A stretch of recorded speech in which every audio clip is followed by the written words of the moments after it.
उत्तराखंड के ऐतिहासिक स्रोतों की। ये हमारा भाग 2 है और इस वीडियो में हम बात करने वाले हैं दोस्तों आद्य ऐतिहासिक स्रोतों की और ऐतिहासिक स्रोतों की। दोस्तों वीडियो शुरू करें उससे पहले अगर आपने अब तक श्रुतिकोश चैनल को सब्सक्राइब नहीं किया है तो सब्सक्राइब कर लें, जिससे कि लेटेस्ट वीडियो आपको प्राप्त होते रहे। तो आइए दोस्तों शुरू करते हैं। दोस्तों इसके पूर्व के वीडियो के अंदर दोस्तों हमने पुरातात्विक ऐतिहासिक स्रोतों की बात की थी। इस वीडियो में हम आद्य ऐतिहासिक स्रोतों की बात कर रहे हैं। दोस्तों चौथी तीसरी शताब्दी ईसा पूर्व से 7वीं शताब्दी ईसा पूर्व तक फैले प्रागैतिहासिक युग के अंतिम खंड को आद्य ऐतिहासिक काल के नाम से जाना जाता है। भारत के किसी भाग में उस युग की प्रारंभिक सीमा 7वीं शताब्दी ईसा पूर्व तो किसी भाग में 4वीं शताब्दी ईसा पूर्व ऐतिहासिक काल से पूर्व 4वीं तीसरी शताब्दी तक आद्य ऐतिहासिक युग कहलाता है। वास्तविक रूप से इसी काल में सभ्यताओं का श्री गणेश हुआ था। एक तरह से प्रागैतिहासिक तथा ऐतिहासिक काल के मध्य संक्रमण का काल था, परंतु लिखित प्रमाण नहीं थे। दोस्तों अन्य ऐतिहासिक स्रोतों में हम मुख्यतः कपमार्क्स, ताम्र संस्कृति, शवसदान, मृगदंड, ग्रामनगर, पशुपालन, लिपि आदि को रख सकते हैं, जिनसे इस भूभाग में तत्कालीन मानव संस्कृति व उसका विकास स्पष्ट रूप से हम समझ सकते हैं। आइए सबसे पहले हम बात करते हैं कपमार्क्स की। दोस्तों उत्तराखंड में कपमार्क्स जैसी पुरातत्वीय सामग्री मिलने के कारण इस भूभाग में मानव संस्कृति का विकास अधिक रूप से स्पष्ट होता है। ये कला प्रतिमान उत्तराखंड के विशाल भूखंडों व चट्टानों पर जगह जगह उखल नुमा गहरे गड्ढे पाए गए हैं, जिन्हें पुरातत्व विज्ञान की भाषा में कपमार्क्स कहा जाता है। तो उखल नुमा जो गहरे गड्ढे हैं उन्हें ही कपमार्क्स के रूप में जाना जाता है। इनके काल निर्धारण के प्रमाण न होने के कारण कुछ पुरातत्ववेत्ता इन्हें महापाषाणीय संस्कृति के अवशेष मानते हैं। दोस्तों रिवेट कार्नाक ने इन्हें यूरोप में प्राप्त शैल चित्रांकन के समरूप माना है। दोस्तों यहाँ से प्राप्त कपमार्क्स मुख्य रूप से देवीधुरा, बगवाली पोखर, बाड़े छीना, चमद्रेश्वर, देवलीधार, जसकोट, हल्द्वानी, नौला, मुनिया की ढाई तथा गढ़वाल क्षेत्र में गोपेश्वर के निकट मंडल व पश्चिमी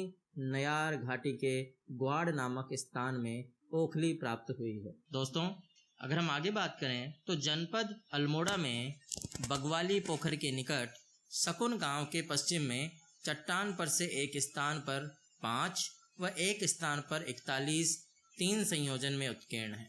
पहले व दूसरे में 18-18 तथा तीसरे में 5 उत्कीर्ण है। इसके समीपवर्ती चट्टानों में भी इसी तरह के संपूजन उत्कीर्ण है। दोस्तों बाड़े छीना के निकट चट्टान में छोटे आकार के 37 कपमार्क्स संपूजन में उत्कीर्ण है और वहीं पर एक अन्य चट्टान में 5 कपमार्क्स के साथ त्रिशूल व स्वास्तिक भी उत्कीर्ण है। दोस्तों इसी तरह द्वाराहाट की अगर बात की जाए तो द्वाराहाट के समीप चांचरी धार में भी छोटे बड़े कपमार्क्स माला के मनकों के रूप में खोदे गए हैं और इसी पहाड़ी के समीप चंद्रेश्वर शिवालय के आसपास भी कपमार्क्स हैं, जहां एक चट्टान में लगभग 200 कपमार्क्स पंक्तिबद्ध है। इन पंक्तिबद्ध कपमार्क्स को देखकर ऐसी संभावना व्यक्त की जाती है कि कभी कभी यहाँ बरसात रही होगी। दोस्तों मठपाल के अनुसार ढालू चट्टानों में पंक्तिबद्ध इन उथले गड्ढों के निकट रोमन अक्षर भी खुदे माने जाते हैं। चंद्रेश्वर के इन कपमार्क्स का वर्णन पुरातत्वविद रिवेट कार्नाक ने भी किया है। अगर आगे बात करें दोस्तों हम तो द्वारहाट आरंभ से ही विख्यात रहा है और यहाँ से 18 किलोमीटर पश्चिम में मुनिया की ढाई भी विभिन्न कला प्रतिमानों के लिए आकर्षण का केंद्र रहा है। यहाँ एक विशाल शिलाखंड पर 7 उखल उत्कीर्ण है, 8वां अर्धभग्न है। संभवतः कुल उखलों की संख्या 11 थी और ऐसे ही यहाँ 14, 30 तथा 20 उथले गड्ढे कपमार्क्स विद्यमान है। इसी तरह रानीखेत कफड़ा मार्ग में 2, रानीखेत या मकड़ा गांव के जंगल में, जालली के निकट जोयोग्राम में 11 उखल विद्यमान है। मुनिया की डाई की दूसरी पहाड़ी वहां पर 22 उखल एक साथ एक स्तंभ में है। ऐसे ही नौला देवी मंदिर के प्रांगण में गोलाकार चट्टान पर 72 कपमार्क्स उत्कीर्ण है और नौला में कपमार्क्स के अतिरिक्त ताबूत व महापाषाणी स्तंभ भी उपस्थित है, जिन्हें देखकर ऐसा लगता है दोस्तों कि रामगंगा के तट पर यह क्षेत्र पुरापाषाण का महत्व स्पष्ट कर रहा हो। इसके आगे दोस्तों जब हम बेताल घाट की बात करते हैं तो बेताल घाट के निकट अमेल गांव के जंगलों में भी कई जगह कपमार्क्स खोदे गए हैं। 1965 में देवीधुरा में कपमार्क्स J.W. हेवुड ने खोजे थे। यहाँ एक जगह 3 ऐसे ही अलग अलग स्थानों पर भी कपमार्क्स पाए गए हैं। यहाँ प्रत्येक वर्ष रक्षाबंधन पर पाषाण युद्ध होता है जिसे देवीधुरा की बगवाल के नाम से जाना जाता है। दोस्तों इसी तरह देवीधुरा शहर फाटक मार्ग पर भी जसकोट तथा खैकण, सिमतटी, दयोली जंडा, कालामाटी और बगवाली पोखर में भी कपमार्क्स खोजे गए हैं। ऐसे ही फलसीमा, लेथाप, दीनापानी और पढ़िया देव आदि के निकट भी कपमार्क्स खोजे गए हैं। इसी प्रकार अगर हम आगे बात करें तो गढ़वाल में भी गोपेश्वर के निकट मंडल तथा पश्चिमी नयार घाटी में ग्वाड़, गुप्तीगढ़, जेवाई, जोप्यो तथा मतकुंडा में भी कपमार्क्स प्राप्त हुए। दोस्तों उक्त शैली से ये स्पष्ट होता है कि मध्य हिमालय में इतिहास पूर्व अर्थात आद्य इतिहास की कला मौजूद थी, परंतु विधिवत उत्खनन और पुरातात्विक सर्वेक्षण के अभाव में इनका काल निर्धारण जो है वो मुश्किल हो गया।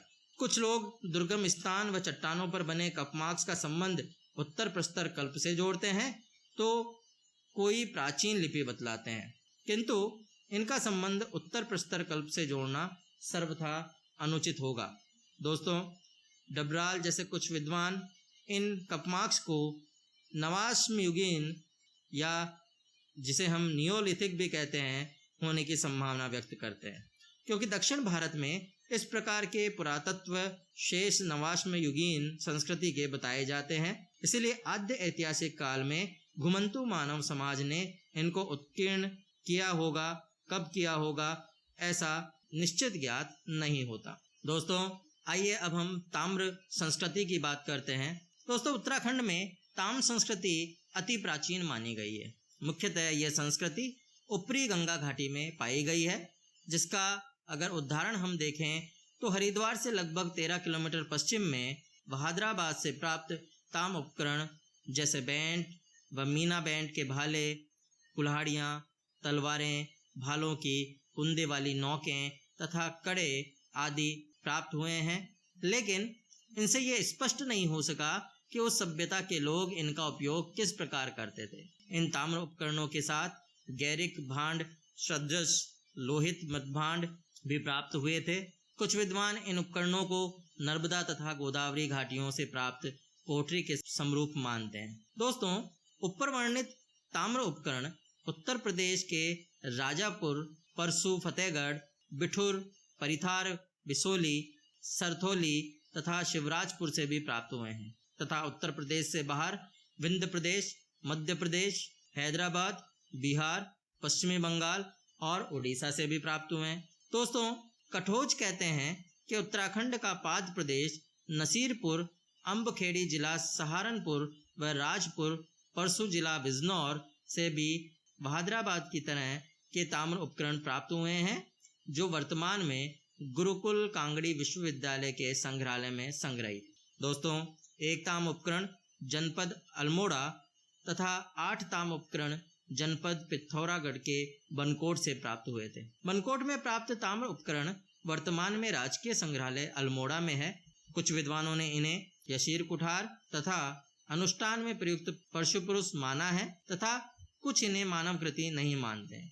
ये इन्हें ताम्र उपकरण संस्कृति के नए स्कंदित कुठार मानते हैं। दोस्तों इस प्रकार के उपकरण अंतर्वेदी में शिवराजपुर तथा बिसोल में भी मिले हैं। कुछ विद्वान इन्हें गैरिक मृद्भांड संस्कृति के समकालीन मानकर इनका काल 2800 ईसा पूर्व से 1600 ईसा पूर्व के मध्य मानते। दोस्तों उस सभ्यता के लोग इनका क्या उपयोग करते थे, इन खदानों का प्रयोग किस प्रकार होता था, इनके आकार प्रकार से ऐसा नहीं लगता कि इस ताम्र मानवाकृति के उपकरणों का कुछ उपयोग किया जाता था, क्योंकि अभी तक इनकी निश्चितता का प्रमाण नहीं मिल पाया है।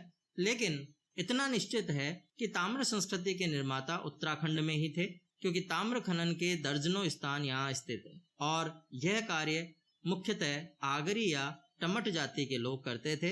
अभी तक जो साक्ष्य मिले हैं उसके आधार पर इस संस्कृति के निर्माता व इसका काल आद्य ऐतिहासिक काल के आरंभिक चरण को माना गया है।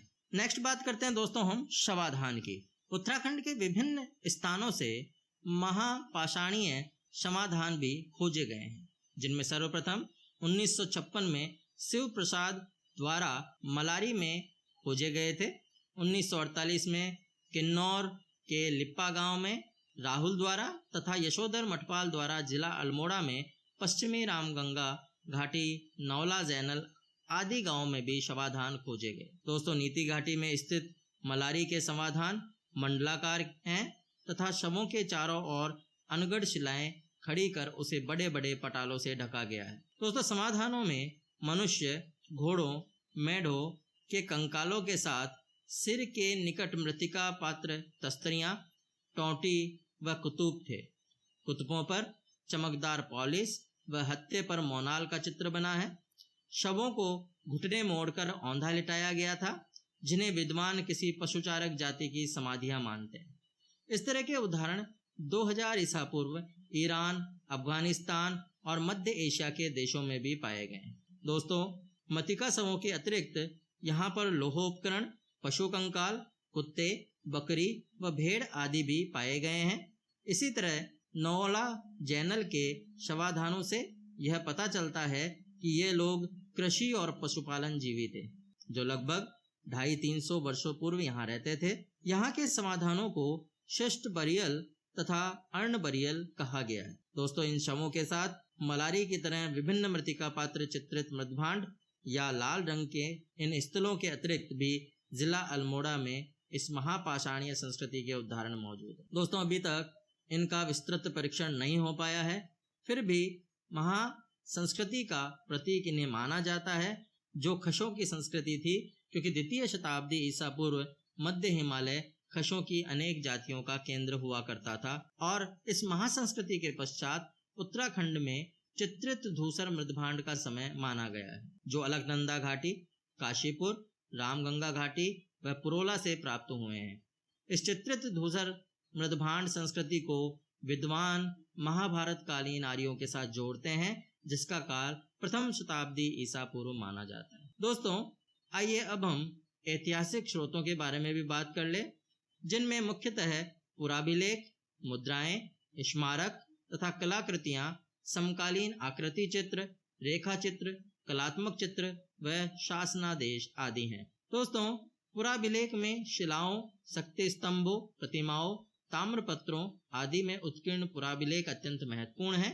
इनमें तिथि अंकित होने पर भी ये अति विश्वसनीय हो जाते हैं। अभिलेखों की श्रृंखला में अशोक का कालसी शिलालेख प्राचीनतम है, फिर त्रियुगी नारायण विष्णु मूर्ति लेख, गोपेश्वर तथा बाड़ाहाट के शक्ति स्तंभ लेख, पांडुकेश्वर, कंडारा वालेश्वर, बागेश्वर आदि स्थानों से भी शिलालेख प्राप्त हुए हैं। चंद व पमार शासकों के अनेक ताम्रपत्र भी यहाँ प्राप्त हुए हैं, जो काफी महत्वपूर्ण है। दोस्तों उत्तराखंड के बाहर प्राप्त अभिलेख भी यहाँ के महत्वपूर्ण स्रोत सिद्ध हुए हैं, जिनसे यहाँ की जानकारी मिलती है, जैसे कि भरहूत दानलेख, समुद्रगुप्त की प्रयाग प्रशस्ति तथा बोध गया का शिलालेख आदि। दोस्तों इस तरह यहाँ पर मुद्राएं भी एक महत्वपूर्ण स्रोत हैं, जिन्हें मुद्रा लेख कहा जा सकता है। प्राप्त मुद्राओं में कुनिंद, यौधेय, कुषाण, स्वर्ण मुद्रा, चंद व पवार राजवंशों की मुद्राएं आदि प्राप्त हुई है। स्मारक व कलाकृतियां भी महत्वपूर्ण स्रोत हैं। इष्टका चितिया, काष्ठ मंदिर, देव प्रतिमाएं, गढ़, कोट आदि जो हैं वो यहाँ प्राप्त हुए हैं। तो दोस्तों इस प्रकार इस वीडियो में हमने आद्य ऐतिहासिक स्रोत व ऐतिहासिक स्रोतों के बारे में विस्तृत चर्चा की है। आशा है आपको वीडियो पसंद आया होगा। तो अगर वीडियो आपको पसंद आया तो आप इसे लाइक करें, शेयर करें अपने दोस्तों के साथ। आप हमसे हिंदी साहित्य के लिए बातें साहित्य की चैनल को भी सब्सक्राइब कर सकते हैं और आप मुझे अनअकैडमी पे भी फॉलो कर सकते हैं, जिसका लिंक यहाँ पे दिया हुआ है। तो दोस्तों अगर आपने अब तक श्रुतिकोश चैनल को सब्सक्राइब नहीं किया है तो इसे आप सब्सक्राइब कर लें, जिससे कि मेरे लेटेस्ट वीडियो आपको प्राप्त होते रहें। तो इस वीडियो में इतना ही दोस्तों, धन्यवाद। आपका दिन शुभ हो।